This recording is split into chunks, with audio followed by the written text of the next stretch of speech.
¿Qué harías si un día abrieras los ojos y tu pasado hubiera desaparecido por completo? Imagina despertar en la oscuridad absoluta, con el olor a madera podrida y lodo llenando tus pulmones, sin saber tu nombre ni dónde estás. Solo sientes un terror helado recorriendo tu espina dorsal y ves a la luz de la luna 3 figuras pequeñas durmiendo a tu lado. Esta no es una pesadilla cualquiera, es la cruel realidad de una mujer que ha olvidado todo, excepto el miedo. En su mano, una nota arrugada con una orden aterradora. Abre el suelo. Bienvenidos a una historia donde la memoria es un lujo que no se puede pagar y sobrevivir es la única opción. ¿Te atreves a descubrir la verdad? El dolor era lo único real. Un latido punzante y sordo detrás de los ojos, como si un martillo invisible golpeara rítmicamente contra el cráneo. La mujer abrió los ojos, pero la oscuridad del lugar apenas se diferenciaba de la negrura de su mente. No había recuerdos. No había nombre. Solo había frío, humedad y un sonido constante, monótono y lúgubre. El goteo del agua y el canto de 1000 insectos desconocidos afuera. Intentó incorporarse, pero sus músculos estaban rígidos, como si hubiera dormido sobre piedra durante días. El suelo debajo de ella crujió. Era madera vieja, húmeda, que olía a moho y a tiempo olvidado. Se llevó una mano a la cabeza, sintiendo una costra de sangre seca cerca de la sien. «¿Dónde estoy?», susurró, y su propia voz le sonó extraña, ronca, ajena. El pánico comenzó a subir por su garganta como una marea oscura. Miró a su alrededor, forzando la vista en la penumbra. Estaba en una cabaña miserable. Las paredes eran tablones mal ensamblados, por donde se colaba el viento silbante de la noche. No había muebles, salvo una silla volcada y una estufa de leña que parecía no haber sido encendida en décadas. Pero entonces su mirada se detuvo en un rincón, sobre un montón de trapos viejos y mantas raídas. El corazón se le detuvo un instante. Allí, acurrucados unos contra otros buscando calor, dormían 3 niños. El mayor parecía tener unos 10 años. A su lado, una niña de unos 6 abrazaba sus rodillas, y en el centro, protegido por los cuerpos de sus hermanos, un pequeño de apenas 2 años respiraba con suavidad. Un instinto feroz, animal y primario, se apoderó de ella. No recordaba sus nombres. No sabía quiénes eran esos pequeños ángeles abandonados en el infierno, pero sabía, con cada fibra de su ser, que eran suyos. Eran su sangre. Sintió una lágrima caliente rodar por su mejilla sucia. ¿Qué clase de madre olvida a sus propios hijos? ¿Qué clase de monstruo los trae a un lugar como este, perdido en medio de la nada? La culpa, pesada como el plomo, la aplastó. Intentó moverse hacia ellos para cubrirlos mejor, para asegurarles que todo estaría bien, aunque ella misma no lo creía. Fue entonces cuando sintió algo en su mano derecha. Había estado cerrando el puño con tanta fuerza mientras dormía, que sus nudillos estaban blancos.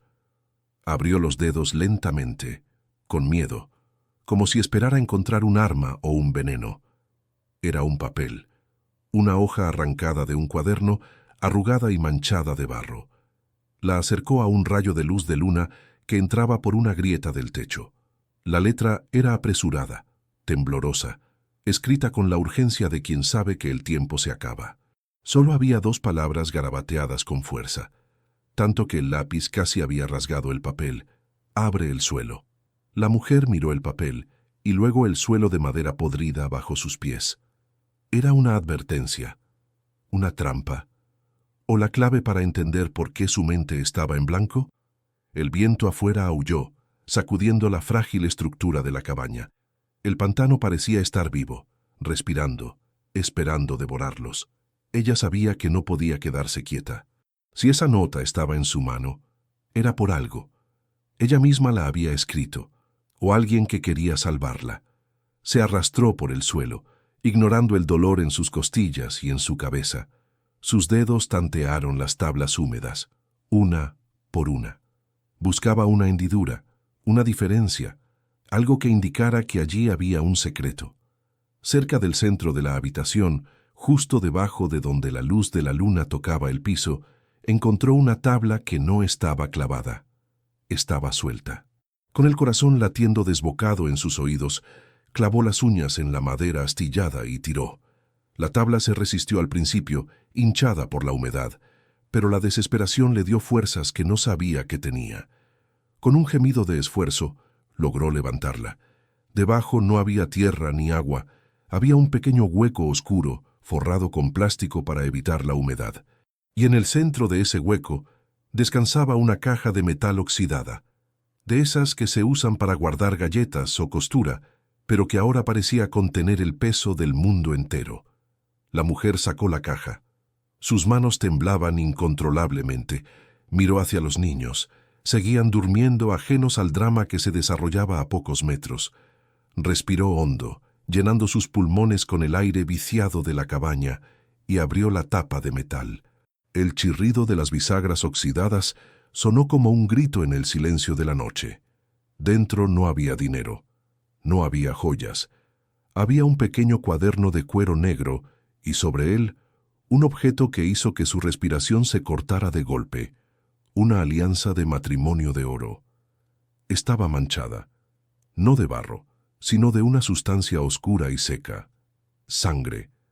Al tocar el anillo frío, el mundo a su alrededor se desvaneció. Un relámpago de dolor atravesó su cerebro, más fuerte que el golpe anterior, y de repente no estaba en la cabaña. Estaba en un coche, bajo una lluvia torrencial. Los limpiaparabrisas no daban abasto. Alguien conducía a su lado. Un hombre. Roberto. Su rostro estaba pálido, desencajado por el terror. «No mires atrás, Elena», gritaba él. «Solo cuida a los niños». El sonido de un disparo rompió el cristal trasero. El coche patinó. Roberto giró el volante con violencia. Sangre. Había sangre en su camisa blanca. Él la miró una última vez, con los ojos llenos de lágrimas y amor infinito. «Toma la caja, Elena. Vete al pantano. Es el único lugar donde no buscarán. ¡Sálvalos!». El recuerdo la golpeó con la fuerza de un tsunami y la devolvió a la realidad de la cabaña. Cayó hacia atrás, jadeando con el anillo apretado contra su pecho. Elena. Su nombre era Elena. ¿Y Roberto? Roberto estaba muerto. El dolor de la pérdida, fresco y brutal, se mezcló con el terror de la situación. Recordó el accidente, la huida desesperada a pie por el bosque, cargando al pequeño Miguel en brazos, mientras Lucas y Sofía corrían a su lado, tropezando en el barro. Recordó llegar a esta cabaña abandonada, propiedad de un antiguo pariente lejano del que nadie se acordaba, y recordó el golpe. Había resbalado al entrar, golpeándose la cabeza contra el marco de la puerta antes de caer en la inconsciencia. Ahora lo sabía todo, o casi todo. Sabía que era viuda, sabía que esos 3 niños dependían exclusivamente de ella, y sabía que alguien muy poderoso y malvado, había matado a su esposo y ahora venía por ellos. Elena miró el cuaderno que quedaba en la caja. ¿Qué secreto guardaba Roberto que le había costado la vida? ¿Qué había en esas páginas que valía más que la sangre de un hombre bueno? Antes de que pudiera siquiera abrir la primera página, un sonido heló su sangre, paralizándola por completo. No era el viento, no eran los grillos, era el rugido distante pero inconfundible de un motor de lancha. El sonido crecía, acercándose a través del laberinto de agua y manglares que rodeaba su escondite. Alguien venía. En medio de la noche, en el lugar más desolado del mundo, alguien se acercaba a su refugio. Elena apagó la linterna de su mente y aguzó el oído. El motor bajó de revoluciones. Estaban buscando, estaban cazando. Miró a sus hijos, todavía dormidos. Lucas se movió un poco, murmurando en sueños. Si se despertaban y lloraban, si hacían el más mínimo ruido. El miedo se transformó en una claridad fría y afilada. No podía permitirse el lujo de llorar a su marido ahora. No podía permitirse el lujo de ser la viuda débil y desmemoriada. Tenía que ser una leona. Se guardó el anillo en el bolsillo, cerca de su corazón, y escondió la caja de nuevo en el hueco, cubriéndola con la tabla. Se arrastró hasta la ventana más cercana, una apertura sin vidrio cubierta por maderas podridas, y miró hacia afuera a través de una rendija. A lo lejos, Rompiendo la oscuridad absoluta del pantano, un haz de luz potente barría los árboles y el agua negra. La luz se acercaba, lenta, metódica, como el ojo de un depredador buscando su presa. «Por favor, Dios mío», susurró Elena, con la voz quebrada pero firme, «no dejes que nos encuentren, no esta noche». Pero la luz seguía acercándose, y el motor sonaba cada vez más fuerte, vibrando en las tablas del suelo y en los huesos de Elena. Estaban a menos de 500 metros, y ella estaba sola, con 3 niños, en una trampa de madera. Amigos, la situación de Elena es desesperada. Acaba de recuperar su identidad solo para descubrir que la pesadilla es real. Está sola, rodeada por el pantano y perseguida por los asesinos de su esposo. ¿Qué harían ustedes en su lugar? ¿Intentarían huir con 3 niños en la oscuridad o se esconderían y rezarían? No olviden darle me gusta al video, suscribirse al canal y comentar desde qué ciudad o país nos están escuchando para mandarle fuerzas a nuestra protagonista. El haz de luz de la lancha iluminó fugazmente la fachada de la cabaña. Elena se tiró al suelo, cubriendo con su cuerpo a sus hijos. El pequeño Miguel abrió los ojos, a punto de soltar un llanto por el susto del ruido. Elena le tapó la boca suavemente con su mano, susurrando una súplica silenciosa en su oído. El motor se detuvo de golpe. El silencio que siguió fue 1000 veces peor que el ruido. Ahora solo se escuchaba el chapoteo del agua contra el casco de la lancha, justo frente a la puerta de la cabaña.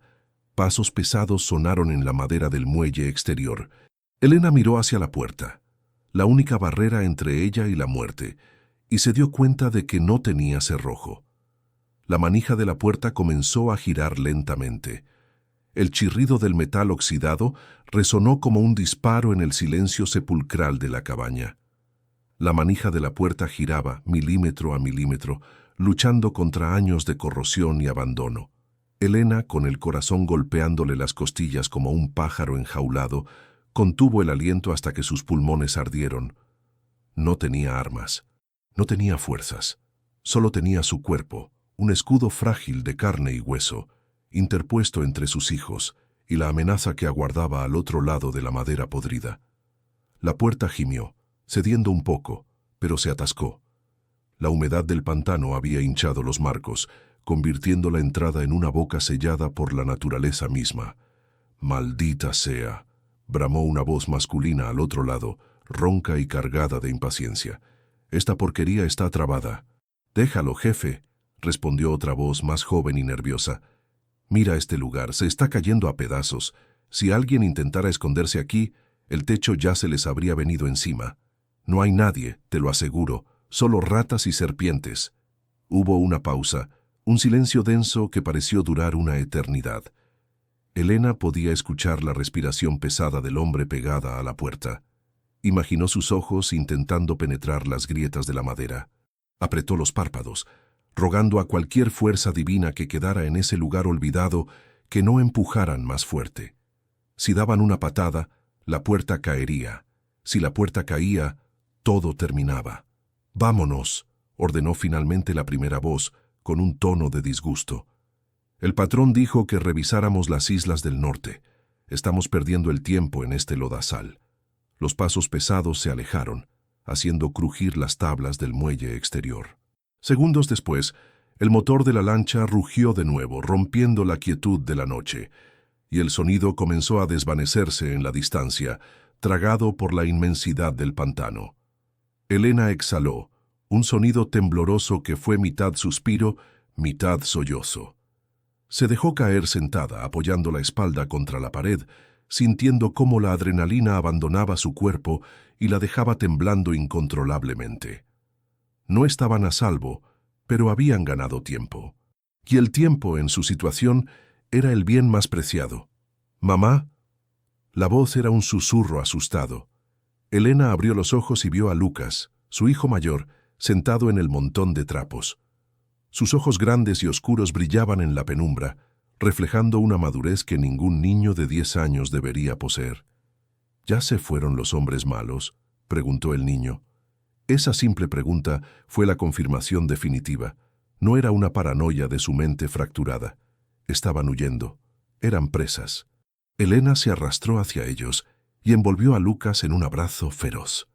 Sofía y el pequeño Miguel se despertaron con el movimiento, frotándose los ojos, confundidos y hambrientos. «Sí, mi amor, ya se fueron», susurró Elena, besando la frente sudorosa de su hijo. «Pero tenemos que ser muy silenciosos, como ratoncitos. ¿Me lo prometen?». Los tres asintieron solemnemente. El estómago de Sofía rugió, un sonido triste en la oscuridad. Elena sintió una punzada de angustia. Necesitaba conseguir comida, agua potable, calor, pero primero necesitaba respuestas, necesitaba entender por qué.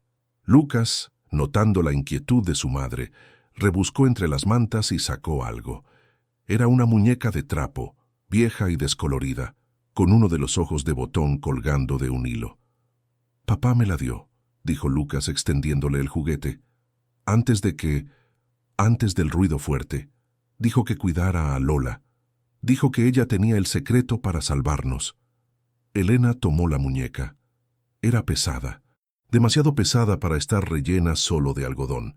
Sus dedos recorrieron el torso de tela áspera y sintió algo duro y metálico en su interior. El secreto para salvarnos. La frase de Roberto resonó en su mente recuperada. Sin dudarlo, tiró de la costura trasera de la muñeca. La tela vieja se rasgó con un sonido seco. Del interior del juguete no cayó relleno, sino un objeto metálico que tintineó al golpear el suelo. Un juego de llaves antiguas y un trozo de papel grueso, doblado muchas veces. Elena desdobló el papel con manos temblorosas. Era un mapa detallado de la región del pantano, dibujado a mano con tinta azul. Había rutas marcadas a través de los manglares que no aparecerían en ningún GPS moderno. Y en una pequeña islita, a no más de 2 kilómetros de su posición actual, había una gran X roja marcada con fuerza. Al tocar las llaves, una nueva oleada de imágenes invadió su mente, violenta y nítida como un relámpago. Estaba en la biblioteca de su antigua casa. Una casa grande, lujosa. Roberto estaba metiendo documentos en un maletín frenéticamente. Ella estaba llorando. «¿Por qué, Roberto? ¿Por qué tenemos que irnos así?». Él se giró sujetándola por los hombros. «Porque Rogelio nos ha traicionado, Elena. No es solo el desfalco. Encontré los libros de contabilidad reales. Está lavando dinero para el cártel del Golfo.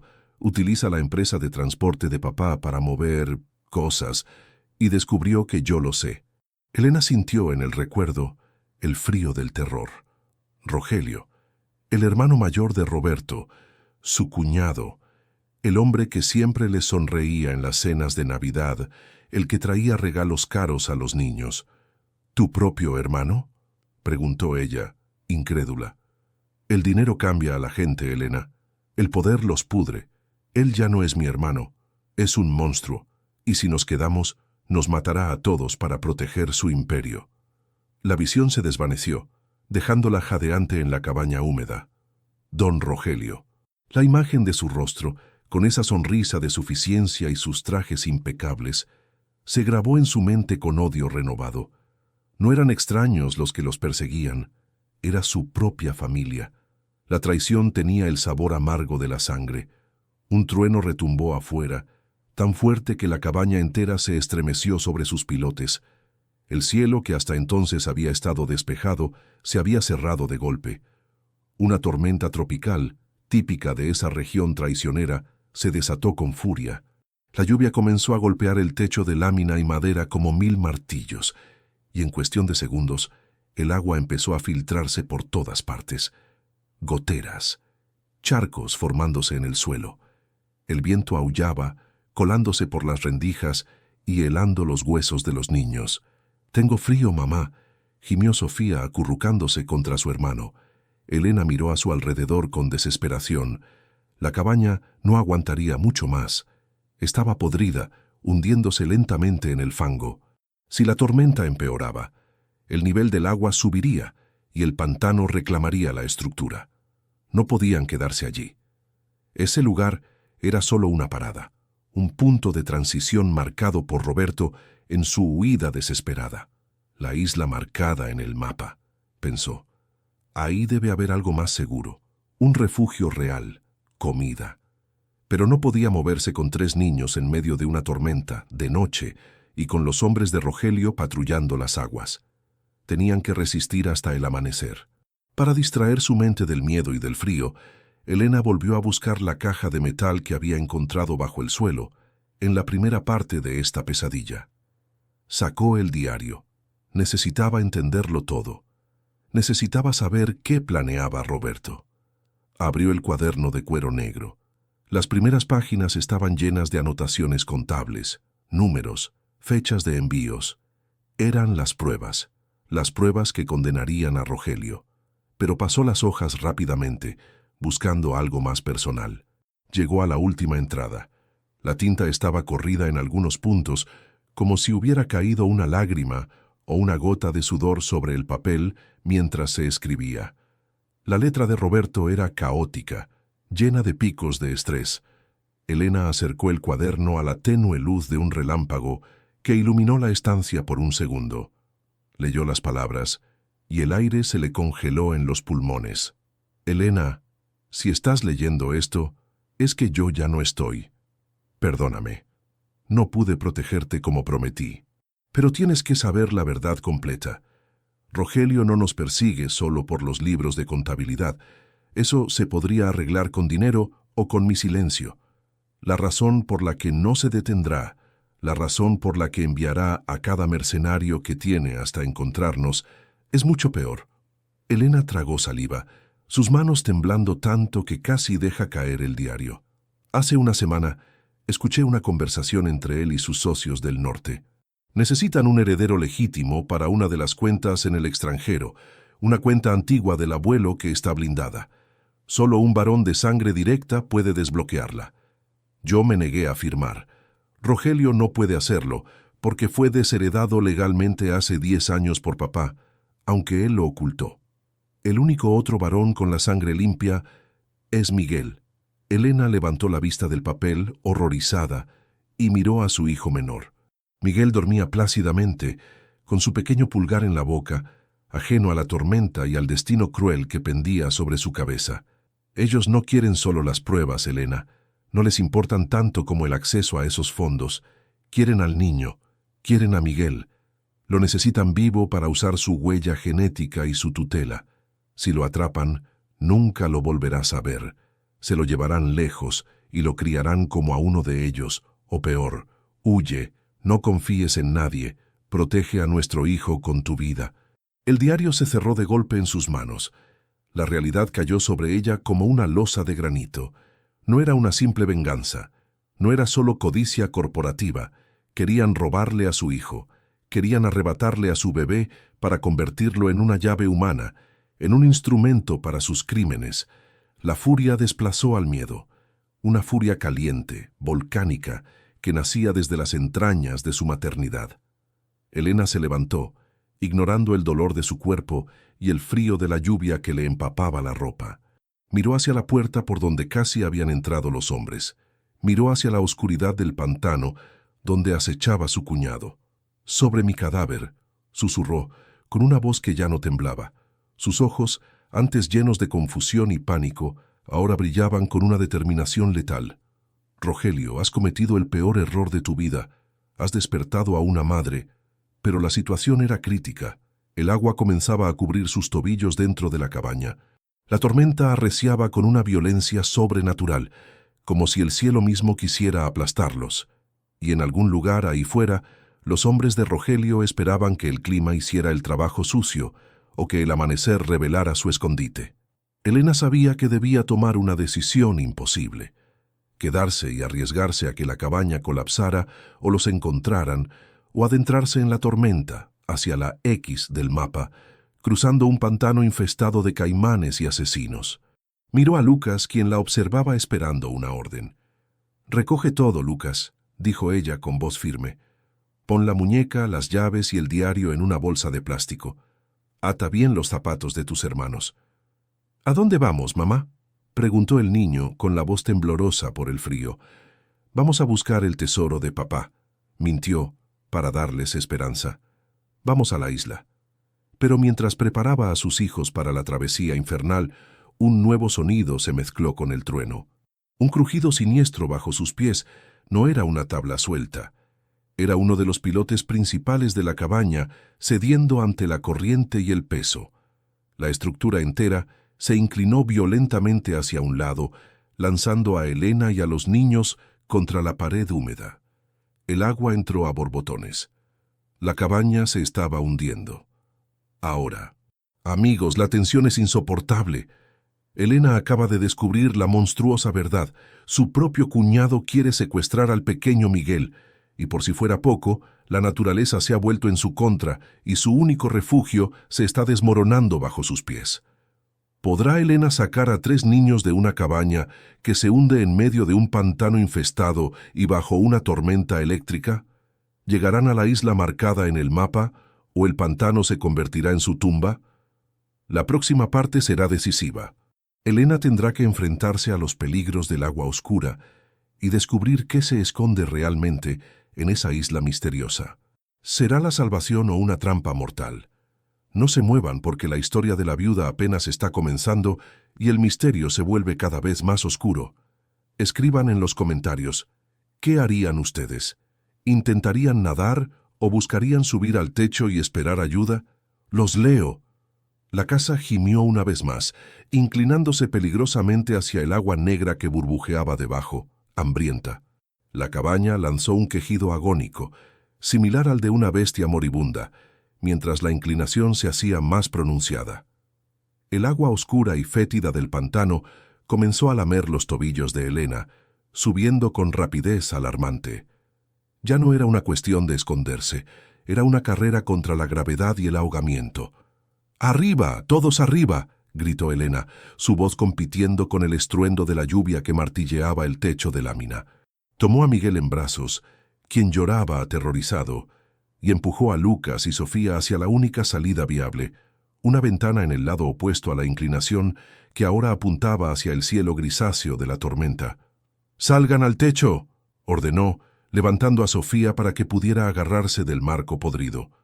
La niña resbaló una vez, sollozando, pero Lucas, con una fuerza nacida del miedo puro, la agarró del brazo y la jaló hacia afuera. Elena les pasó a Miguel con sumo cuidado. El bebé estaba empapado y temblando, pero vivo. Finalmente, ella misma trepó raspándose los brazos contra la madera astillada, justo cuando el suelo de la cabaña cedió con un estruendo sordo, tragándose los pocos muebles y recuerdos que quedaban en el interior hacia las profundidades del lodo. Ahora estaban sobre el techo, expuestos a la furia de los elementos. La lluvia caía como látigos fríos sobre su piel. El viento intentaba arrancarlos de su precario refugio. Pero desde esa altura, Elena pudo ver algo que la oscuridad anterior le había ocultado. A unos 50 metros de la cabaña, semiescondida entre las raíces retorcidas de un mangle gigante, se mecía una pequeña embarcación. No era la lancha de los asesinos, era una balsa vieja de madera y fibra de vidrio, cubierta de hojas y ramas para camuflarla. El bote de emergencia de Roberto. «Allá», señaló Elena, gritando para hacerse oír sobre el viento. El problema era llegar hasta allí. El agua entre la cabaña y el bote era un abismo negro y agitado, y en el pantano el agua nunca estaba vacía. «Mamá, tengo miedo», gimió Sofía, aferrada a la pierna de Elena. «Lo sé, mi vida, lo sé, pero somos fuertes. Somos el equipo de papá. ¿Recuerdas?». Elena intentó inyectar valor en su voz, aunque por dentro estaba aterrorizada. Con extremo cuidado, bajaron por el lado del techo que tocaba el agua. Elena se metió primero, sintiendo el frío líquido subir hasta su cintura. El fondo era fangoso, succionaba sus pies como si quisiera retenerla. Cargó a Miguel en su espalda, atándolo con una de las mantas para tener las manos libres, y ayudó a los otros 2 a bajar. «No se suelten de mi mano, nunca». El trayecto de 50 metros fue una pesadilla eterna. Cada tronco flotante parecía un caimán, cada sombra, un hombre armado. Avanzaban con el agua al pecho, luchando contra la corriente y el miedo. De repente, algo rozó la pierna de Elena. Algo grande, escamoso y vivo. Ella ahogó un grito, deteniéndose en seco. Los niños la miraron con los ojos desorbitados.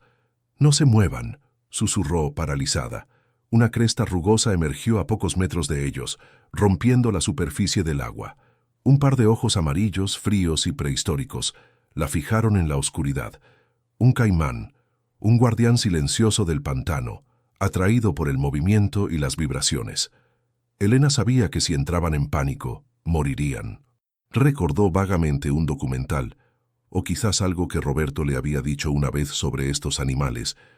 No atacan si no se sienten amenazados o si no tienen hambre extrema. Pero este parecía grande, muy grande. Lentamente, muy lentamente, Elena metió la mano en el bolsillo de su pantalón empapado y sacó el objeto más duro que tenía, las llaves que encontró en la muñeca. No era un arma, pero era metal. Lucas, Sofía, caminen hacia el bote. Muy despacio. No miren atrás, ordenó con una calma que no sentía. Los niños obedecieron, moviéndose como fantasmas en el agua. El caimán giró su cabeza hacia ellos. Elena, en un acto de locura desesperada, lanzó el manojo de llaves lejos, hacia la derecha, golpeando una raíz de árbol con un sonido metálico fuerte. Clank. El depredador reaccionó al instante, girando su cuerpo masivo hacia el ruido y sumergiéndose con un golpe de cola que salpicó agua sucia sobre Elena. ¡Corran!, gritó ella ahora rompiendo el sigilo. Se lanzaron hacia el bote chapoteando frenéticamente. Elena empujó a los niños dentro de la barca y saltó detrás de ellos justo cuando sentía una turbulencia en el agua detrás de sus talones. Cayeron dentro del casco de fibra de vidrio, jadeantes, temblando, pero vivos. Elena no perdió un segundo. Agarró el remo que yacía en el fondo del bote y comenzó a empujar, alejándose de los manglares y del monstruo que los habitaba. Miró el mapa, ahora protegido dentro de la bolsa de plástico que Lucas sostenía contra su pecho, como un tesoro sagrado. La X estaba cerca, una pequeña isla en el centro de un claro de la ciénaga. Remó con una fuerza nacida de la desesperación. Sus brazos ardían, sus músculos gritaban, pero la imagen de Rogelio llevándose a Miguel le daba una energía inagotable. La tormenta comenzó a amainar ligeramente, convirtiéndose en una lluvia fina y persistente. La neblina se levantó sobre el agua, dándole al paisaje un aspecto fantasmal. Finalmente, la proa del bote chocó suavemente contra tierra firme. Habían llegado. La isla era pequeña, apenas un montículo de tierra firme, coronado por un ciprés anciano y retorcido, cuyas raíces parecían garras clavadas en el suelo. No había construcciones, no había refugio visible, solo árboles y silencio. Elena desembarcó, dejando a los niños en el bote por seguridad. No se bajen hasta que yo les diga. Caminó hacia el centro de la isla, guiada por el mapa y por una intuición extraña. El mapa indicaba el pie del ciprés gigante. Al llegar allí, vio algo que desentonaba con la naturaleza salvaje, una polea oxidada colgando de una rama alta y una cuerda gruesa de nylon que desaparecía en el agua oscura de una pequeña poza natural formada entre las raíces. «Abre el suelo», decía la nota original. Pero aquí no había suelo, había agua. Elena comprendió. El secreto no estaba enterrado en la tierra. Estaba sumergido. Agarró la cuerda. Estaba resbaladiza por el musgo. Tiró con fuerza. Nada. Pesaba demasiado. Buscó un punto de apoyo. Enrolló la cuerda en su cintura y tiró con todo el peso de su cuerpo, gruñendo por el esfuerzo. Lentamente, algo comenzó a emerger de la poza. Burbujas de gas pantanoso explotaron en la superficie. Primero apareció una tapa de plástico gris, luego una caja grande, hermética, de grado militar. Era un contenedor estanco. Con un último tirón agónico, Elena logró arrastrar la caja hasta la orilla lodosa. Cayó de rodillas junto a ella, jadeando. Sus manos temblaban mientras buscaba los cierres de presión. Clic, clic. Levantó la tapa. El interior estaba perfectamente seco. Una luz LED automática se encendió al abrirse, iluminando el contenido y el rostro asombrado de Elena. No había lingotes de oro. Había carpetas, docenas de carpetas azules y rojas, meticulosamente etiquetadas. y debajo de ellas, fajos de billetes envueltos en plástico al vacío. Dólares, muchos dólares, suficiente para desaparecer y empezar una nueva vida en cualquier parte del mundo. Pero lo más importante estaba encima de todo. Un sobre manila grueso con la etiqueta «Para Elena, la verdad sobre Rogelio». Elena abrió el sobre. Dentro había un disco duro externo, grabaciones de voz en memorias USB y documentos originales con firmas y sellos notariales. Al tocar esos papeles, una nueva memoria, la más clara hasta ahora, inundó su mente. Estaba en la oficina de Roberto, de noche. Él le mostraba esos mismos documentos. «Elena, esto es dinamita». Rogelio falsificó la firma de papá antes de que muriera para transferirse las propiedades. Pero aquí está el testamento original. La empresa, los terrenos, todo es legalmente de los niños. Y esto... Señaló una foto granulada de Rogelio, estrechando la mano de un hombre conocido por ser un capo del narcotráfico. Esto lo enviará a prisión de por vida por lavado de activos y conspiración. Elena leyó rápidamente los papeles bajo la luz de la caja. Ahí estaba, la prueba irrefutable. Rogelio no solo era un ladrón, era un usurpador. Todo el imperio que ostentaba pertenecía por derecho a Lucas, Sofía y Miguel. Él les había robado su futuro y ahora quería robarles su libertad. Pero había algo más en el fondo de la caja. Un objeto envuelto en tela de terciopelo. Elena lo desenvolvió con cuidado. Era una pistola, una Glock 9 mm, limpia, aceitada y cargada. Junto a ella, 2 cargadores extra. Roberto había pensado en todo. Sabía que ella podría necesitar defenderse si él fallaba. Elena tomó el arma. El peso del acero frío en su mano se sintió extraño, pero extrañamente reconfortante. Ya no era una víctima indefensa con un palo o una piedra. Ahora tenía dientes. «Mamá». La voz de Lucas llegó desde el bote llena de pánico. Elena se giró de golpe, apuntando por instinto hacia la oscuridad, antes de bajar el arma al reconocer a su hijo. «¿Qué pasa, Lucas?» «Luces». Vi luces otra vez. Allá. El niño señalaba hacia el norte, hacia el canal principal por donde habían venido. A lo lejos, muy a lo lejos, el resplandor de reflectores potentes barría la vegetación. No era una lancha, eran 3. Venían en formación de abanico. Estaban peinando el pantano sistemáticamente. Habían encontrado la cabaña hundida. Sabían que ella estaba viva y en movimiento. Y ahora, con la tormenta amainando, el sonido de su escape o cualquier rastro en el agua sería más fácil de seguir. Elena cerró la caja hermética de un golpe y la aseguró. No podía cargar con todo eso. Pesaba demasiado. Tomó el dinero, el sobre con las pruebas y el arma. El resto tendría que quedarse o hundirse de nuevo. «Rápido, ayúdenme a empujar esto al agua», le dijo a una Elena imaginaria, porque estaba sola en la isla con 3 niños pequeños. Tuvo que hacerlo ella misma, empujando la pesada caja de nuevo a la poza oscura. Si los atrapaban, Rogelio no encontraría el resto de los documentos. Corrió de vuelta al bote. «Escúchenme bien», dijo, mirando a sus hijos a los ojos con una intensidad feroz. «A partir de ahora, haremos exactamente lo que yo diga. Sin preguntas, sin llantos. Vamos a jugar al juego del escondite más importante de sus vidas. Si ganamos, seremos libres para siempre. ¿Entendido?» Los 3 asintieron, contagiados por la nueva energía de su madre. Ya no era la mujer confundida que despertó en el suelo. Era una matriarca guerrera. Elena empujó el bote de nuevo al agua y se subió. Pero esta vez no remó hacia el canal abierto. Remó hacia lo más profundo y cerrado del manglar, hacia donde las raíces formaban túneles casi impenetrables. Sabía, gracias a una memoria repentina de su infancia, jugando en estas aguas con su padre, que había un viejo canal de contrabandistas que cruzaba hacia la carretera vieja, al otro lado del pantano. Era un camino peligroso, lleno de serpientes y bancos de arena, pero era su única salida. Las lanchas grandes de Rogelio no podrían pasar por ahí. Sin embargo, el destino tenía una última prueba cruel para esa noche. Mientras se adentraban en el túnel de vegetación, El motor de una de las lanchas perseguidoras cambió de tono. Se aceleró, se acercaba rápido, rompiendo ramas y juncos.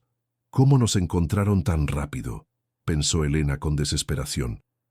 Entonces lo vio. En la muñeca de Lucas, un reloj digital, de esos modernos con GPS para niños que los padres usan para rastrear a sus hijos en el parque. Brillaba con una luz azul tenue. «Lucas», susurró Elena, con el horror helándole la sangre. «¿Traes puesto el reloj que te regaló el tío Rogelio?» El niño miró su muñeca, inocente. «Sí, mamá. Él dijo que nunca me lo quitara, para que siempre supiera dónde estoy si me perdía». El corazón de Elena se detuvo. No los estaban buscando a ciegas. Los estaban cazando con un radar. Rogelio sabía exactamente dónde estaban. Cada paso, cada metro que avanzaban era un punto parpadeando en la pantalla del asesino. El rugido del motor estaba ya casi encima de ellos. Una luz cegadora iluminó la entrada del túnel de manglares, recortando las siluetas de los 3 niños y la viuda contra la vegetación. «¡Ahí están!», gritó una voz amplificada por un megáfono. «No disparen a los niños, a la mujer, mátenla. Amigos, esto es el colmo de la traición». El propio regalo del tío malvado era un dispositivo de rastreo. Elena ha cometido un error fatal al no darse cuenta antes, y ahora están acorralados en un túnel sin salida. Tienen las pruebas, tienen el dinero y tienen un arma. ¿Pero podrá una sola pistola contra un ejército de mercenarios armados hasta los dientes? ¿Y qué hará Elena con el reloj? ¿Lo usará como señuelo o ya es demasiado tarde? La tensión está al límite. La próxima parte será un enfrentamiento directo. No hay más escondites. Es matar o morir. ¿Creen que Elena podrá usar el entorno del pantano a su favor? Dejen sus teorías más locas en los comentarios. La viuda está a punto de demostrar de qué está hecha. Elena miró el reloj, miró el arma y miró a sus hijos. En una fracción de segundo, su cerebro trazó un plan suicida. Arrancó el reloj de la muñeca de Lucas. «Perdóname, hijo», dijo, y besó su mano. Luego miró hacia la oscuridad del pantano profundo, donde los ojos de los caimanes brillaban como estrellas malignas, y lanzó el reloj con todas sus fuerzas hacia el lado opuesto, lejos, muy lejos del túnel. El punto en el radar de Rogelio acababa de moverse. ¿Pero morderían el anzuelo? El reloj surcó el aire nocturno, dibujando un arco luminoso con su pequeña pantalla encendida, antes de aterrizar con un chapoteo sordo entre los juncos a unos 50 metros a la derecha, en una zona de aguas estancadas y profundas. Elena contuvo la respiración, con la mano apretada sobre la boca de Miguel para silenciar cualquier gemido. El haz de luz de la lancha perseguidora vaciló. El motor bajó de revoluciones. «¡El blanco se movió!», gritó alguien desde la embarcación. «Se fue a la derecha, hacia los cipreses muertos. Giren, cárguense a estribor», ordenó otra voz, más autoritaria. La lancha viró bruscamente, levantando una ola de agua sucia que golpeó contra las raíces de los manglares. Los mercenarios, cegados por la tecnología y la arrogancia, siguieron el punto parpadeante en su pantalla, alejándose del túnel estrecho donde Elena y sus hijos se ocultaban, temblando como hojas en la tormenta. Elena esperó. Esperó hasta que el rugido del motor se convirtió en un zumbido distante y las luces se perdieron tras la cortina de vegetación. Solo entonces se permitió exhalar. «Mamá», susurró Lucas, con los ojos llenos de lágrimas. «Lo siento. No sabía lo del reloj. Casi nos matan por mi culpa». Elena soltó el remo y abrazó a su hijo, atrayéndolo hacia su pecho mojado. «No, mi amor. No es tu culpa. Es culpa de hombres malos que se aprovechan de la inocencia. Tú no hiciste nada mal. Fuiste valiente. Pero ahora tenemos que movernos más rápido que nunca. Ese truco solo nos dará unos minutos. Cuando encuentren el reloj y no a nosotros, volverán. Y estarán furiosos». Retomó el remo. Sus manos estaban llenas de ampollas, la piel levantada y en carne viva, pero el dolor era un recordatorio de que estaba viva. Se adentraron en el canal del contrabandista. Era un pasaje de pesadilla.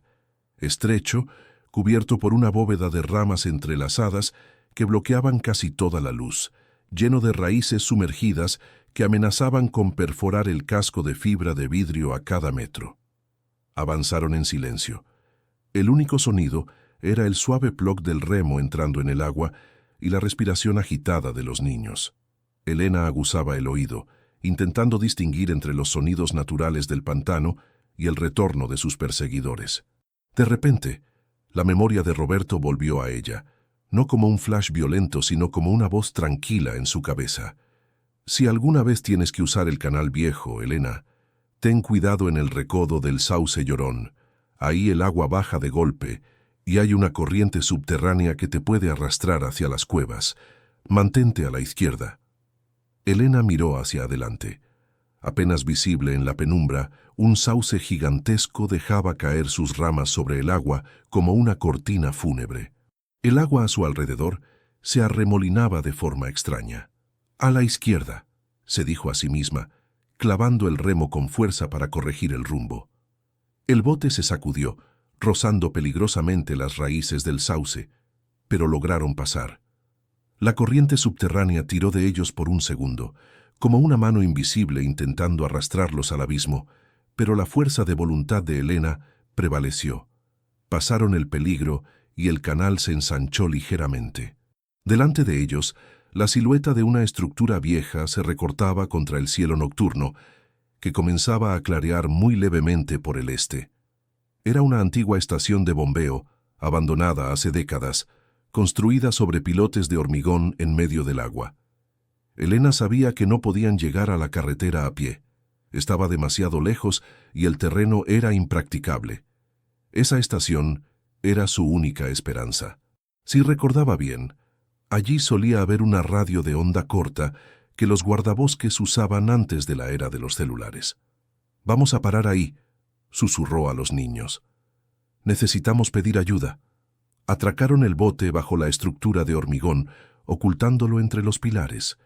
Subieron por una escalera de metal oxidada que chirriaba con cada paso, amenazando con romperse y lanzarlos al vacío. Al llegar a la plataforma superior, Elena sacó la pistola Glock. «Quédense detrás de mí». Empujó la puerta de metal de la estación. Estaba abierta, colgando de una bisagra.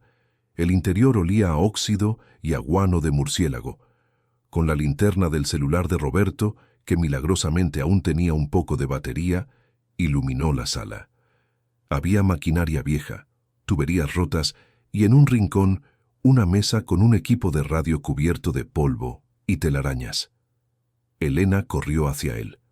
«Por favor, funciona, por favor». Giró la perilla de encendido. Nada. Muerto. Revisó los cables. Estaban roídos por las ratas.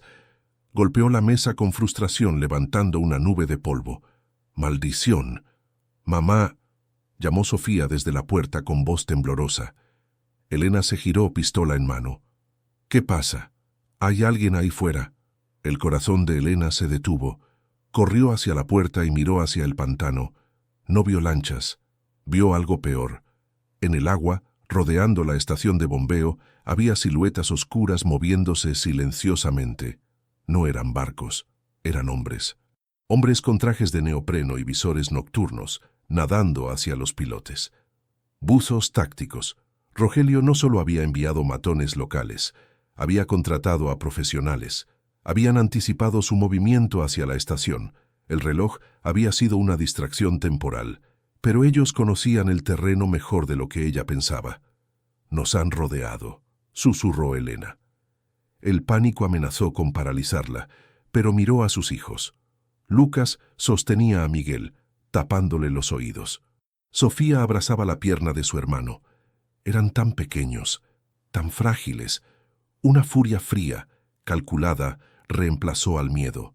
Elena recordó las lecciones de tiro que Roberto le había dado, medio en broma, medio en serio, en la finca del abuelo.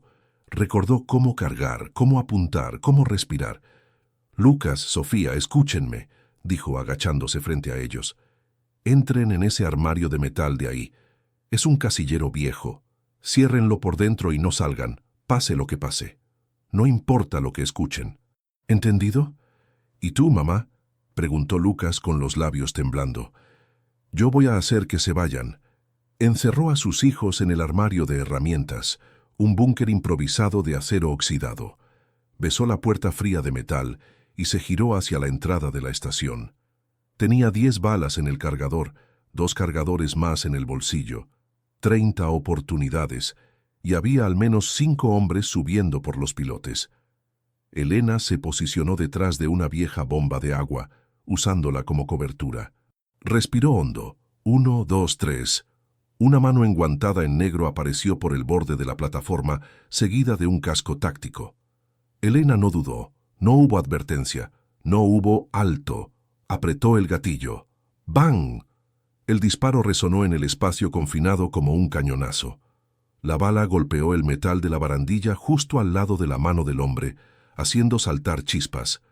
El mercenario soltó un grito de sorpresa y se dejó caer al agua. ¡Contacto!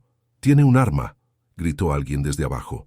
«Fuego a discreción», respondió otra voz. El infierno se desató. Balas comenzaron a zumbar a través de las paredes de lámina podrida de la estación, perforando el aire alrededor de Elena. Ella se agachó, cubriéndose la cabeza. El ruido era ensordecedor. «¡Sal, Elena!», gritó una voz amplificada desde una lancha que ahora se acercaba saliendo de la niebla. «Entréganos los documentos y al niño, y te dejaremos vivir. Sabemos que estás sola». Era él. Era Rogelio. Había venido en persona. Elena sintió una oleada de odio tan puro que casi la quemó. Se asomó por un lado de la bomba y disparó 2 veces hacia la voz. «Bang, bang». Escuchó un grito de dolor y una maldición. Había dado a alguien. «Maldita perra», rugió Rogelio. «Quémenlos. Incendien la estación. Si no salen, ¿qué se hacen ahí dentro?». Elena vio el resplandor de una bengala encendiéndose fuera. Iban a quemar la estación con sus hijos dentro. El terror absoluto la invadió. El fuego era una sentencia de muerte en esa trampa de metal y madera. Miró a su alrededor buscando una salida, una idea, algo. Sus ojos se posaron en una tubería grande, roja, marcada con letras blancas casi borradas. Válvula de alivio de presión, gas metano, peligro. La estación no solo bombeaba agua, estaba construida sobre un depósito natural de gas del pantano, usado antiguamente para alimentar los generadores. Si abría esa válvula, el gas llenaría la plataforma inferior. Cualquier chispa, cualquier disparo o una bengala era una locura. Podría volar la estación entera con ellos dentro, pero si no hacía nada, morirían quemados o ejecutados. «Abre el suelo», decía la nota original. Quizás el destino siempre quiso que ella abriera algo desde abajo para destruir a los de arriba. Elena se arrastró hacia la válvula, ignorando las balas que rebotaban en la maquinaria. La rueda estaba oxidada, atascada. «Vamos», gruñó, empujando con todo su peso. Sus músculos crujieron. Fuera, escuchó el sonido de la bengala siendo disparada. Un silbido agudo. «Ahora o nunca», gritó Elena. Con un esfuerzo sobrehumano, la válvula giró. Un silbido ensordecedor de gas a presión comenzó a escapar, llenando el aire con el olor podrido del metano concentrado. Elena corrió hacia el armario donde estaban sus hijos. «¡Cúbranse los oídos!», gritó a través del metal. Se tiró al suelo, detrás de la bomba más grande, cubriéndose la cabeza con los brazos, y rezó. La bengala entró por la ventana rota, trazando una línea de fuego rojo brillante en el aire cargado de gas. «Amigos, esto es el fin. Elena ha tomado la decisión más arriesgada de su vida. Ha convertido la estación en una bomba gigante para detener a Rogelio. ¿Sobrevivirán a la explosión? ¿El armario de metal protegerá a los niños? ¿Y qué pasará con Rogelio y sus hombres? La viuda ha demostrado que es capaz de todo por sus hijos». El tiempo pareció detenerse. La bengala tocó el suelo. Un destello blanco cegador consumió el mundo. El estruendo fue apocalíptico. La onda expansiva levantó el techo de la estación como si fuera papel. Las paredes volaron hacia afuera en 1000 pedazos. El fuego rugió, una bestia hambrienta devorando el oxígeno en un instante. Elena sintió que el mundo giraba y se oscurecía. Golpeó contra algo duro. Dolor, calor, silencio. Tosió. El humo acre llenaba sus pulmones. Abrió los ojos. Estaba viva, aturdida, sorda, pero viva. La bomba de agua la había protegido de lo peor de la explosión. La estación era una ruina humeante. El suelo había desaparecido en gran parte, revelando el agua abajo. ¡Niños!, gritó, pero no se oyó a sí misma. Se arrastró hacia donde estaba el armario. El metal estaba negro, abollado, pero intacto. La puerta estaba atascada por los escombros. «Lucas, Sofía», golpeó el metal con la culata de su pistola, que milagrosamente seguía en su mano. «Mamá», oyó una voz débil desde dentro. Estaban vivos. Gracias a Dios, estaban vivos. Elena miró hacia el agua a través del agujero en el suelo. La escena era dantesca. Las lanchas de los mercenarios habían sido volcadas por la onda expansiva. Cuerpos flotaban en el agua turbia. El fuego ardía sobre el combustible derramado en la superficie del pantano. Pero en una de las lanchas, que había quedado varada en un banco de lodo, un hombre se estaba levantando. Su traje estaba quemado, su cara ensangrentada. Era Rogelio. Estaba herido, quemado, pero vivo, y tenía un rifle de asalto en sus manos. Miró hacia arriba, hacia la ruina de la estación, y sus ojos se encontraron con los de Elena. No había humanidad en ellos, solo odio puro y demencia. Levantó el rifle, apuntando directamente hacia donde ella estaba. Elena intentó levantar su pistola, pero su brazo derecho no respondía. Estaba dislocado o roto por la explosión. Rogelio sonrió, una mueca grotesca entre la sangre y la ceniza. «Se acabó, cuñada», dijo, su voz apenas audible sobre el crepitar del fuego. Su dedo se tensó en el gatillo, pero entonces algo emergió del agua detrás de él, silencioso, masivo, prehistórico. El caimán gigante, perturbado por la explosión y atraído por la sangre y el chapoteo, había encontrado una presa fácil. Rogelio no lo vio, no lo escuchó. Las fauces se cerraron con un crujido repugnante alrededor de la pierna de Rogelio. El grito del hombre fue más fuerte que la explosión anterior. El rifle se disparó al aire, inútil. El animal tiró hacia atrás, arrastrando al poderoso don Rogelio hacia el agua oscura, hacia su dominio. Elena observó, paralizada, cómo su enemigo desaparecía bajo la superficie, agitando los brazos, gritando hasta que el agua llenó su boca. Burbujas rojas subieron a la superficie, y luego nada. Justicia poética. El pantano que él había intentado usar para esconder sus crímenes se lo había tragado. Elena se dejó caer, agotada. Había terminado. La pesadilla había terminado. Pero entonces la estructura de la estación gimió. Los pilotes, dañados por la explosión, estaban cediendo. La plataforma entera comenzó a inclinarse hacia el fuego y el agua. Tenía que sacar a los niños. Ahora, con un brazo roto, sin ayuda. «¡Abran la puerta!», gritó golpeando el cerrojo del armario con una piedra. «¡Empujen desde adentro!». La puerta cedió. Los niños salieron, tosiendo, llorando al ver la sangre en la cara de su madre. «No hay tiempo», dijo Elena tragándose el dolor. «Tenemos que saltar». «¿Al agua?», preguntó Sofía aterrorizada. «Hay monstruos». «Los monstruos ya comieron», dijo Elena mirando el punto donde Rogelio se había hundido. «Ahora solo hay agua. Vamos. 1, 2, 3». Saltaron juntos al vacío, hacia el agua negra, mientras la estación de bombeo colapsaba detrás de ellos en una nube de vapor y escombros. Increíble desenlace. Rogelio ha recibido su castigo de la forma más brutal posible, pero la lucha de Elena no ha terminado. Ahora están en el agua, heridos y sin refugio. ¿Cómo saldrán de esta? ¿Llegará ayuda? No se pierdan el final de esta historia épica. Suscríbanse y activen la campanita para no perderse el desenlace final, donde veremos si Elena logra reconstruir su vida después de esta noche infernal. La familia cayó al agua fría. Elena usó su brazo bueno para mantener a flote a Miguel. Lucas y Sofía nadaban a su lado. A lo lejos las luces azules y rojas de la policía comenzaban a parpadear en la carretera. Alguien había visto la explosión, la ayuda venía en camino. Elena miró al cielo, donde la tormenta finalmente se rompía para dejar ver las primeras luces del amanecer. «Lo logramos, Roberto», susurró. «Lo logramos».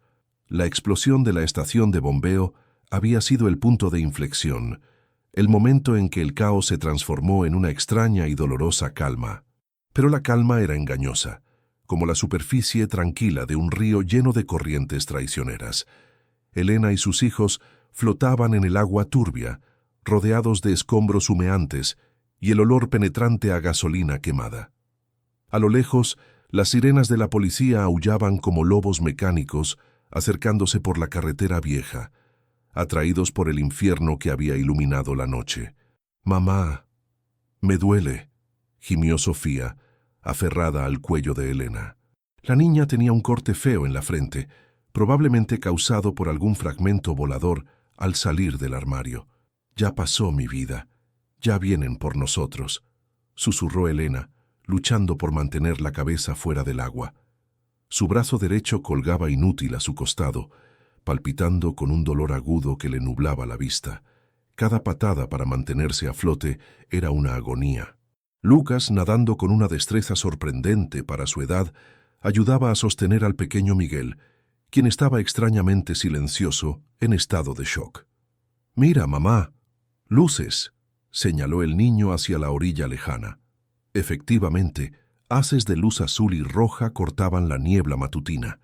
Eran patrullas, rescate, salvación. Pero el destino, cruel y caprichoso, aún no había terminado con ellos. Antes de que pudieran nadar hacia la orilla segura, el sonido de otro motor rompió la esperanza. No era una sirena, era el rugido grave de un motor diésel potente. De entre la bruma emergió una lancha grande, negra y blindada. No era de la policía, era la nave de mando de Rogelio, la que se había quedado rezagada coordinando el ataque. Elena sintió que el mundo se le caía encima de nuevo.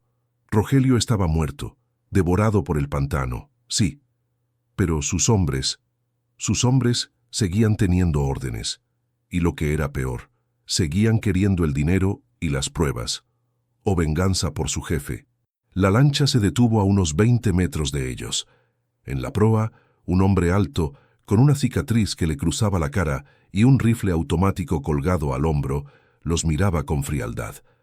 Era el Caimán, el lugarteniente más temido de Rogelio, un sicario sin escrúpulos conocido por su lealtad ciega al dinero. «Vaya, vaya», dijo el Caimán, su voz resonando sobre el agua. «La viuda es dura de matar. Y el jefe... Bueno, parece que el jefe tuvo un accidente laboral». Elena no respondió. Solo apretó más a sus hijos contra ella. No tenía arma. Su pistola se había perdido en el salto. Estaba herida, agotada y rodeada. «Súbanlos», ordenó el sicario a sus hombres. «Queremos los documentos. Y al niño. El resto es comida para los peces». 2 hombres se lanzaron al agua para arrastrarlos hacia la lancha. Elena intentó patalear, morder, luchar con la furia de una bestia acorralada, pero con un solo brazo y 3 niños que proteger era inútil. Los subieron a la cubierta de la lancha como sacos de papas mojados, arrojándolos sin piedad sobre el metal frío. Elena se arrastró hasta cubrir a sus hijos con su cuerpo. Levantó la vista hacia el Caimán, con los ojos ardiendo de odio. «Déjalos ir», escupió. «Tienes lo que querías. Rogelio está muerto. Nadie te pagará ya». El sicario se rió, un sonido seco y sin humor. «Te equivocas, preciosa. Hay gente más arriba que Rogelio. Gente muy interesada en que ese niño», señaló a Miguel con el cañón de su rifle, «no reclame ninguna herencia, y en cuanto a los papeles, valen mucho dinero en el mercado negro para chantajear a los socios de tu difunto cuñado. Así que, negocio redondo». Se agachó frente a ella, agarrándola del pelo y obligándola a mirarlo. «¿Dónde están los papeles, Elena?» Elena sabía que si hablaba, los matarían. Si no hablaba, los torturarían. Estaba en un callejón sin salida. Están en la estación», mintió jadeando. «Se hundieron con la explosión. El Caimán le dio una bofetada que le hizo ver estrellas». «Mientes. Vi cómo sacabas una caja de la isla. Mis hombres lo reportaron antes de que los volaras en pedazos. ¿Dónde está la caja? Elena no respondió. Miró hacia la orilla. Las luces de la policía estaban más cerca, pero el pantano era denso y difícil de acceder. Tardarían minutos, quizás horas, en llegar hasta ellos con botes. Para entonces, ya estarían muertos. Bien, dijo el sicario poniéndose de pie y cargando su arma. Si no quieres hablar, quizás el niño mayor sea más cooperativo, apuntó a Lucas. ¡No!, gritó Elena, intentando levantarse, pero un golpe de culata en las costillas la devolvió al suelo. Cuenta hasta 3, niño. Dinos dónde está la caja o tu mamá se queda sin cabeza. 1. Lucas temblaba, con los ojos cerrados, abrazando a su hermana. 2. Está en el bote, gritó Elena desesperada. En el bote pequeño. Lo dejamos atascado en las raíces del sauce antes de llegar a la estación. Era una media verdad. Había dejado la caja allí, escondida, porque pesaba demasiado para subirla a la estación. El caimán sonrió. ¿Ves? No fue tan difícil. Se giró hacia el timonel. Vamos al sauce. Recogemos la caja y luego nos encargamos de esta basura. La lancha giró, alejándose de la orilla y de la salvación policial, adentrándose de nuevo en el laberinto del pantano. Elena sintió que la esperanza se desvanecía. Los llevaban a una ejecución en privado, pero Elena había olvidado un detalle pequeño pero crucial. Mientras la lancha avanzaba rugiendo por el canal estrecho, Elena notó algo en el bolsillo de Lucas. El niño tenía la mano metida dentro, apretando algo con fuerza. Se inclinó hacia él, fingiendo consolarlo. «¿Qué tienes ahí?», susurró.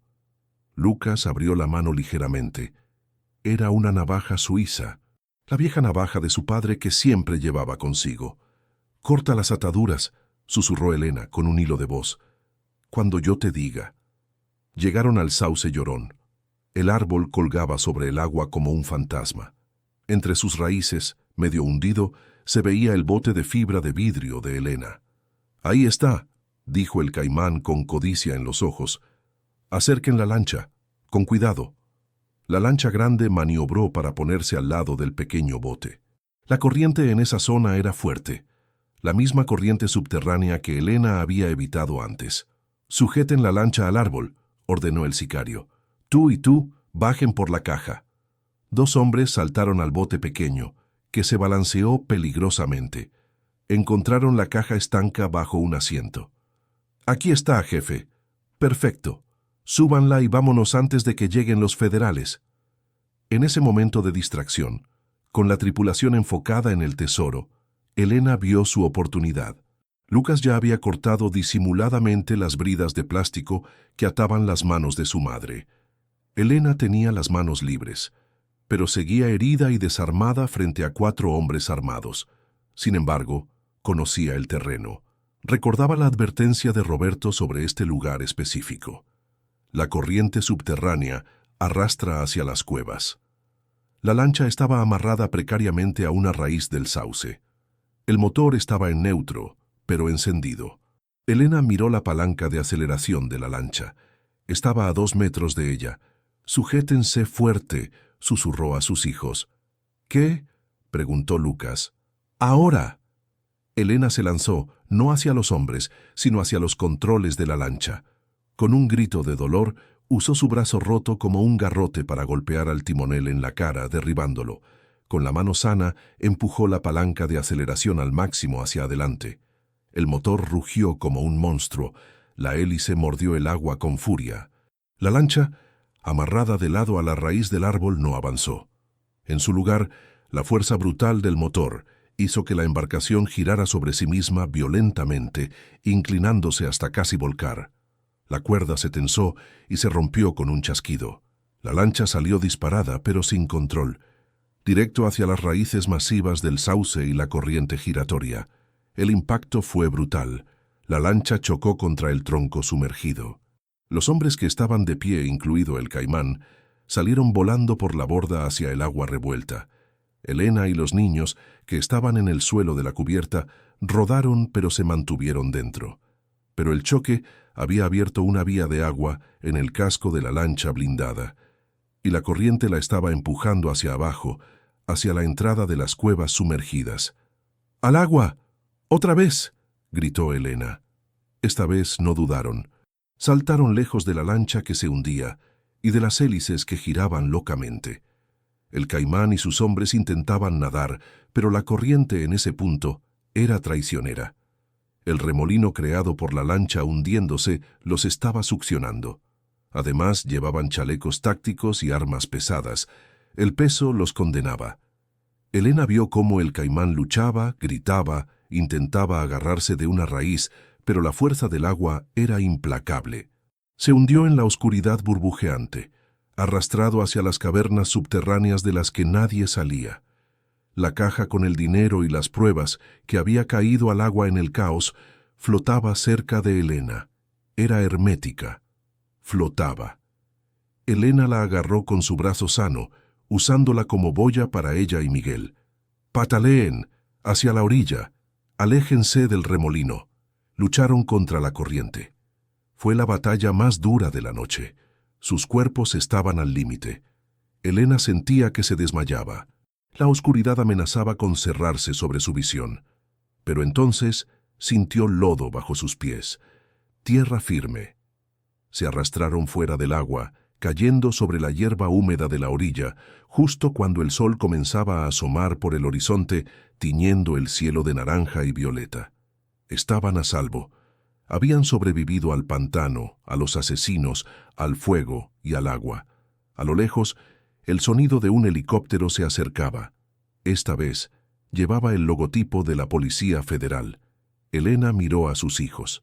Estaban cubiertos de barro, sangre y miedo, pero estaban vivos. Lucas la miró y sonrió débilmente. «Lo hicimos, mamá». Elena cerró los ojos permitiéndose llorar por primera vez en toda la noche. No eran lágrimas de tristeza, sino de liberación. La caja estaba a su lado. La verdad saldría a la luz. Amigos, qué momento tan intenso. Elena ha usado su ingenio y el propio entorno para vencer a un enemigo superior. Ha salvado a sus hijos y ha asegurado su futuro. Pero ¿qué pasará ahora? ¿Cómo será el regreso a la civilización después de tanto trauma? ¿Podrá Elena sanar las heridas de su familia y reclamar lo que es suyo? No se pierdan el desenlace final en la próxima parte, donde veremos la transformación definitiva de nuestra protagonista. Dejen su like si creen que Elena es una heroína. El helicóptero aterrizó en un claro cercano, levantando un vendaval de hojas. Hombres uniformados corrieron hacia ellos con mantas y camillas. Un oficial se arrodilló junto a Elena. «Señora, ¿está usted bien? ¿Quién es usted?» Elena levantó la cabeza. Su rostro estaba sucio, su cabello era un desastre, pero sus ojos brillaban con una fuerza nueva, inquebrantable. «Soy Elena de la Vega», dijo con voz firme, «y tengo una historia que contarles, una historia que va a hacer caer a mucha gente poderosa». El oficial miró la caja que ella aferraba. «¿Y eso?» «Esto», dijo Elena, acariciando la tapa de plástico, «esto es el futuro de mis hijos». Meses después, la sala del tribunal estaba abarrotada. Periodistas, cámaras, curiosos. Todos querían ver a la viuda del pantano, la mujer que había desmantelado una red de lavado de dinero internacional y sobrevivido a una noche de infierno. Elena entró por la puerta grande. Ya no llevaba harapos. Vestía un traje sastre impecable, color blanco. Su brazo ya no estaba en cabestrillo, aunque una cicatriz fina recorría su antebrazo como recuerdo de batalla. Caminaba con la cabeza alta, con una dignidad que silenciaba a la multitud. Se sentó en el estrado de los testigos. El fiscal le preguntó: «Señora de la Vega, ¿reconoce usted estos documentos?» Elena miró las carpetas sobre la mesa, las mismas que había sacado del agua. «Sí», respondió, su voz clara y potente. «Son la prueba de que mi esposo fue asesinado por descubrir la verdad, y son la prueba de que la justicia, aunque tarde, siempre llega». En el banquillo de los acusados, varios socios de Rogelio, hombres de traje gris que nunca se habían manchado las manos de sangre directamente, bajaron la mirada. Sabían que estaban acabados. La declaración de Elena, respaldada por la evidencia digital del disco duro, era un clavo en su ataúd. Al salir del juzgado, Los flashes de las cámaras la cegaron momentáneamente, pero esta vez no tenía miedo. Lucas, Sofía y Miguel, ahora un poco más grande y caminando de la mano de su hermano, la esperaban junto al coche. Un periodista le puso un micrófono en la cara. «Elena, después de todo lo que ha pasado, ¿qué piensa hacer ahora? Es usted millonaria, ha recuperado la empresa, es una celebridad». Elena miró a sus hijos, sonrió. Una sonrisa verdadera, tranquila. «Voy a hacer lo que debí hacer hace mucho tiempo», dijo. «Voy a llevar a mis hijos a ver el mar. Y voy a enseñarles que no importa cuán oscura sea la noche, siempre amanece». Se subió al coche, cerrando la puerta a su pasado de víctima para siempre. Epílogo. La casa en la playa era todo lo que la cabaña del pantano no era: luminosa, aireada, llena de vida. El sonido de las olas rompiendo suavemente en la arena reemplazaba al zumbido de los mosquitos. Elena estaba sentada en la terraza, escribiendo en un nuevo diario. El viejo, manchado de agua y sangre, estaba guardado en una caja fuerte, junto con la alianza de Roberto. Lucas y Sofía construían un castillo de arena en la orilla. Miguel perseguía a una gaviota, riendo a carcajadas. Ya no había miedo en sus ojos. Las pesadillas habían cesado poco a poco, reemplazadas por nuevos recuerdos felices. Elena dejó la pluma y tomó un sorbo de té helado. Miró el horizonte azul. A veces pensaba en el pantano, pensaba en Rogelio y en el caimán. Pensaba en la mujer aterrorizada que despertó sin memoria en el suelo podrido. Esa mujer había muerto esa noche, ahogada en el lodo. La mujer que había emergido era otra, una mujer forjada en fuego y agua. Sintió una presencia a su lado. Era Lucas. «Mamá, ¿crees que papá nos está viendo?» Elena lo abrazó por los hombros. «Estoy segura, hijo, y estoy segura de que está sonriendo». Lucas asintió y corrió de vuelta al mar. Elena se quedó mirando la puesta de sol. Había ganado. No solo la batalla, sino la guerra por su vida y la de su familia. Había descubierto que el secreto más grande no estaba enterrado bajo el suelo ni sumergido en el agua. El secreto más poderoso era la fuerza invencible de una madre que ama. Y con ese pensamiento, la viuda que una vez lo perdió todo cerró los ojos y sintió, por fin, una paz absoluta. Gracias por acompañarnos en esta increíble historia. Si les ha gustado, no olviden darle like y compartir. ¿Qué les pareció el final? ¿Creen que se hizo justicia? Déjenlo en los comentarios. Nos vemos en la próxima historia.